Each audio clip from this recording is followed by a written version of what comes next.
قریب آ جائیں تو پھر اللہ تعالیٰ اپنی نعمتوں کو روک لیتے ہیں اور بندے کو کہتے ہیں بندے ذرا رو نا، ذرا تم دعا مانگو نا، ذرا تم سجدے کرو نا، ذرا تم مسجد میں وقتی آؤ نا، ذرا قرآن کھول کے بیٹھو نا، ذرا اللہ کے نام لو نا تم. تو جب وہ بندہ یہ راستہ اختیار کرتا ہے اللہ نعمت بھی دے دیتے ہیں اور اللہ جنت بھی دے دیتے ہیں.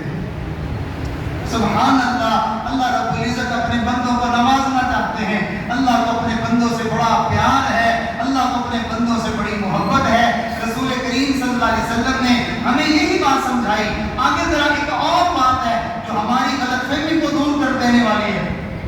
کاش کہ ہم اپنے محبوب حقیقی کی میسج پڑھا کریں، ہم اپنے اللہ کے میسج کو پڑھا کریں، قرآن کریم کو ہم پڑھا کریں، ہمیں سمجھ آئے مزاج یار کیا ہے، اللہ کا مزاج کیا ہے، اللہ کی سنت کیا ہے، اللہ کا طریقہ کیا ہے، وہ ہمیں کس ترتیب سے چلانا چاہتا ہے، اس نے ہمیں کیا مقصد دے کے بھیجا ہے. ہم کون سا راستہ اختیار کریں تو ہماری دنیا کی زندگی بھی آسان ہو جائے گی، ہماری قبر بھی آسان ہو جائے گی اور ہماری آخرت بھی آسان ہو جائے گی. جب ہم خود قرآن کریم کے قریب نہیں آتے تو پھر ہمیں دین کی باتیں اوپری اوپری لگتی ہیں، اجنبی اجنبی ہمیں باتیں لگتی ہیں.